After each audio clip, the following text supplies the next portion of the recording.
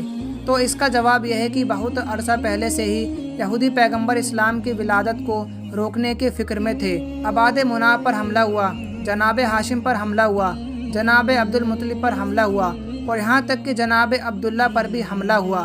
روایت میں آتا ہے کہ جب جناب عبداللہ کی جوانی کا زمانہ آیا تو یہودیوں کی ساری سازشوں کا مرکز یہی تھا کہ کسی طرح انہیں قتل کر دیا جائے تاکہ ولاد رسول رک جائے۔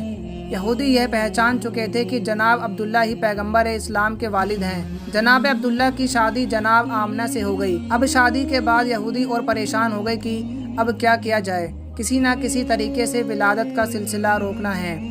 اتفاق سے انہیں ایک موقع مل گیا۔ جناب عبداللہ کسی کام کے سلسلے میں مدینہ گئے اور مدینہ یہودیوں کا گڑھ تھا۔ روایت کے مطابق مدینہ میں جناب عبداللہ پر حملہ کیا گیا اور جھڑ دے کر انہیں شہید کر دیا گیا۔ اب یہودیوں کو ایک اطمینان ہو گیا کہ پیغمبر اسلام کے والد تو شہید ہو چکے ہیں، بس اس بات کی تصدیق کرنی باقی تھی کہ پہلے یہ پکا کر لیا جائے کہ جناب عبداللہ کے یہاں کوئی اولاد ہے یا نہیں۔ اگر معلوم ہو جائے کہ وہ بے اولاد تھے تو چین کی سانس لے کر اپنے گھر لوٹ جائیں، لیکن اگر پتہ چلے کہ ان کے یہاں کوئی اولاد ہے تو پھر اس کے قتل کا انتظام کیا جائے۔ یہی سوچ کر یہودیوں کا ایک گروہ خاص اسی کام کے لیے مدینہ سے مکہ آیا۔ وہاں آ کر انہوں نے چھان بین کی اور جب انہیں یہ پتہ چلا کہ جناب عبداللہ کا انتقال ہو چکا ہے اور ان کے یہاں کوئی اولاد نہیں تھی تو انہوں نے اطمینان کا لمبا سانس لیا۔ پھر بڑے آرام سے مدینہ لوٹ گئے۔ مدینہ پہنچ کر مدینہ سے لے کر شام تک جہاں جہاں یہودی پھیلے ہوئے تھے سب کو یہ خوشخبری سنا دی، مبارک ہو، ہمارے لیے جو خطرہ تھا وہ ٹل گیا ہے۔ یہ خبر پوری دنیا یہود میں پھیلا دی گئی۔ مدینہ سے لے کر شام تک جشن منایا گیا اور یہودی بڑے مطمئن ہو گئے، مگر انہوں نے ایک بنیادی غلطی کر دی۔ یہ تو معلوم کر لیا کہ جناب عبداللہ کا انتقال کے وقت ان کے یہاں کوئی بچہ موجود نہیں تھا، لیکن یہ سوچنا بھول گئے کہ کہیں جناب آمنہ حملہ تو نہیں ہے اور کچھ مہینوں کے بعد بچہ پیدا ہو سکتا ہے۔ اس طرف ان کا دھیان گیا ہی نہیں، لہٰذا اطمینان سے اپنے گھر لوٹ گئے کہ جناب عبداللہ کے یہاں کوئی اولاد نہیں ہے۔ لیکن جب 12 ربیع الاول کو عجیب و غریب واقعات پیش آئے تو عام لوگوں کو تو اس کی پوری خبر نہ تھی، مگر یہودی علماء پریشان ہو گئے کیونکہ انہوں نے اپنی کتابوں میں پڑھا تھا کہ یہ سارے واقعات اسی زمانے میں ہوں گے جب آخری رسول کی ولادت ہوگی۔ اب وہ حیران تھے یہ کیسے ہو گیا، آخری رسول کیسے پیدا ہو گئے، جبکہ ہم تو پورے یقین کے ساتھ ان کے والد کو قتل کر چکے تھے اور یہ بھی ہم جان چکے تھے کہ ان کے یہاں کوئی اولاد نہیں تھی، تو پھر یہ رسول کہاں سے آ گئے؟ ان کی کتاب میں تو صاف لکھا تھا کہ آخری رسول عبداللہ کے یہاں پیدا ہوں گے اور ان کے ساتھ عجیب و غریب نشانیاں واقع ہوں گی۔ اب وہ الجھن اور حیرت میں ڈوب گئے۔ عبداللہ کے یہاں تو رسول پیدا نہیں ہوئے اور اگر کسی اور کے یہاں پیدا ہوئے ہیں تو یہ ہماری کتاب کے بالکل برعکس ہے۔ فوراً ایک گروہ تیار کیا گیا تاکہ مکہ جا کر تحقیق کی جائے۔ جب یہ لوگ مکہ پہنچے تو اس وقت پیغمبر اسلام کو مکہ سے حضرت حلیمہ سعدیہ کے مکان میں منتقل کیا جا چکا تھا اور ان کی پیدائش کو 2 مہینے گزر چکے تھے۔ اب یہودی پریشان ہو کر تلاش کرنے لگے کہ کون سا بچہ ایسا ہے جو 2 ماہ پہلے پیدا ہوا ہو، مگر کوئی بھی بچہ نظر نہیں آ رہا تھا۔ کسی سے پوچھنا بھی ممکن نہیں تھا کیونکہ مکہ میں یہودی 2 بار پہلے سازش کر چکے تھے، ایک بار جناب عبداللہ پر حملہ اور اس کے بعد جناب آمنہ کے بارے میں تحقیق۔ اسی لیے اب مکہ والے ہوشیار ہو چکے تھے، خاص طور پر بنو ہاشم کا خاندان جو ان پر سخت نظر رکھے ہوئے تھا۔ یہودیوں کا کوئی گروہ کسی سے کھل کر سوال نہیں کر سکتا تھا، بس ایک ایک گھر پر نظر رکھتے، مگر کوئی 2 مہینے کا بچہ کہیں نظر نہیں آتا۔ ناکام ہو کر واپس لوٹ جاتے کیونکہ اس وقت پیغمبر اسلام مکہ سے باہر تھے۔ پھر جب نبی کریم صلی اللہ علیہ وسلم 6 سال کی عمر میں مکہ واپس آئے، اس وقت یہودیوں کا ایک گروہ مکہ میں موجود تھا۔ جب نبی کریم صلی اللہ علیہ وسلم کی عمر 7 سال کی ہوئی تو ایک دن اسی گروہ کی نظر آپ پر پڑ گئی۔ جیسے ہی ان کی نظر اس معصوم بچے پر پڑی وہ حیرت سے دنگ رہ گئے۔ اس بچے کے چلنے کا انداز، بولنے کا لہجہ بالکل وہی تھا جیسا کہ تورات میں آخری نبی کی صفات کے طور پر لکھا گیا تھا۔ اور سب سے حیرت انگیز بات یہ تھی کہ اس بچے کے سر پر ہمیشہ ایک بادل کا ٹکڑا سایہ فن رہتا تھا۔ یہودی عالم نے بات چیت شروع کی اور تورات کی کتاب کے مطابق کہا آخری نبی کی عمر اس وقت 7 سال ہونی چاہیے۔ پھر انہوں نے آپس میں طے کیا اگر یہی بچہ واقعی آخری نبی ہوا تو ہمیں اسے اس دنیا سے نپٹانا ہوگا۔ انہوں نے تحقیقات کی اور معلوم ہوا یہودیوں کا ایک گروہ مکہ آیا ہوا تھا۔ ان کی نظر جیسے ہی اس نوجوان پر پڑی تو دنگ رہ گئے۔ یہ نوجوان جو اپنے دادا اور چاچا کے ساتھ چل رہا تھا، اس کے چلنے کا انداز، بات کرنے کا طریقہ بالکل وہی تھا جو ان کی کتابوں میں آخری رسول کے لیے لکھا ہوا تھا۔ اس کے سر پر بادل کا سایہ کیے ہوئے تھا۔ وہ جس درخت کے قریب سے گزرتا اس کی شاخ جھک جاتی، جس پتھر کے پاس جاتا پتھر کلمہ پڑھنے لگتے، اور وہ جس طرف بھی جاتا اگر راہ میں کوئی رکاوٹ آتی تو وہ رکاوٹ خود بخود ہٹ جاتی۔ یہودیوں کو یہ تو یقین ہو گیا تھا کہ یہ بچہ عبد المطلب کا پوتا ہے، مگر ان کے دلوں میں یہ بھی خوف تھا کہیں پہلے کی طرح ہم دھوکہ نہ کھا جائیں۔ وہ سوچ رہے تھے ایسا نہ ہو کہ ہم اس نوجوان کو قتل کر کے مطمئن ہو جائیں اور پھر 20 سال بعد پتہ چلے کہ رسول تو ابھی زندہ ہیں۔ اسی لیے اس دفعہ وہ 100% یقین کرنا چاہتے تھے کہ یہی نوجوان اللہ کا سچا پیغمبر ہے۔ ان کی کتابوں میں لکھا تھا اور انہیں اس بات کا پورا علم تھا کہ جو بھی اللہ کا رسول ہوگا، چاہے پہلا ہو یا آخری، لقمہ حرام اس کے حلق سے نیچے نہیں اتر سکتا، بلکہ حلق کیا اس کے ہونٹوں تک بھی نہیں جا سکتا۔ حرام کے علاوہ رزق مشتبہ، یعنی ایسا رزق جس کا صاف پتہ نہ ہو کہ حلال ہے یا حرام، وہ بھی رسول کے ہونٹوں کو نہیں چھو سکتا۔ چنانچہ انہوں نے ایک عجیب منصوبہ بنایا۔ مکہ میں ایک بیوہ عورت رہتی تھی جس کا نام زبیدہ تھا۔ اس نے ایک چھوٹا سا مرغی فارم بنا رکھا تھا اور مرغیوں کے انڈے بیچ کر گزارا کرتی تھی۔ جو مرغی انڈے دینے کے قابل نہ رہتی اسے وہ ذبح کرنے کے لیے بیچ دیتی۔ یہودیوں نے سوچا یہ ایک ایسا امتحان ہے جس سے ہمیں پورا یقین ہو جائے گا۔ رات کے وقت انہوں نے زبیدہ کے گھر میں نقب لگائی اور کچھ مرغیاں چرا لائے۔ اب جن مرغیوں کو چوری کی نیت سے لیا وہ تو رزق حرام ہو گئی، اور جن کے بارے میں یہ سوچا کہ بعد میں اس کی قیمت ادا کر دیں گے وہ رزق مشتبہ ہوئی۔ فیصلہ یہ تھا کہ کسی کی چیز اٹھا لینا، اگر حرام کی منزل پر نہ بھی پہنچے تو شک میں تو ضرور آ جاتا۔ اگلے دن یہودی حضرت عبد المطلب کے پاس گئے اور ان کو دعوت دی کہ ہم آپ کے قبیلے کی دعوت کرنا چاہتے ہیں، آپ ہمیں یہ اجازت بخش دیجئے۔ یہودیوں کا اصل مقصد پیغمبر اسلام کا امتحان لینا تھا، اسی لیے انہوں نے حضرت عبد المطلب سے کہا آپ اکیلے دعوت میں نہیں آئیں گے بلکہ بنو ہاشم کے سارے مرد آئیں گے، اور خاص طور پر آپ کے سب بیٹے اور پوتے ضرور آئیں۔ حضرت عبد المطلب نے مسکرا کر جواب دیا تم نہ بھی کہتے تو بھی میری شرط یہی ہوتی، کیونکہ میں اپنے پوتے کے بغیر کسی دعوت میں شریک نہیں ہوتا۔ یہودیوں کی تو مانو دل کی مراد پوری ہو گئی۔ چنانچہ کھانے کا انتظام کیا گیا۔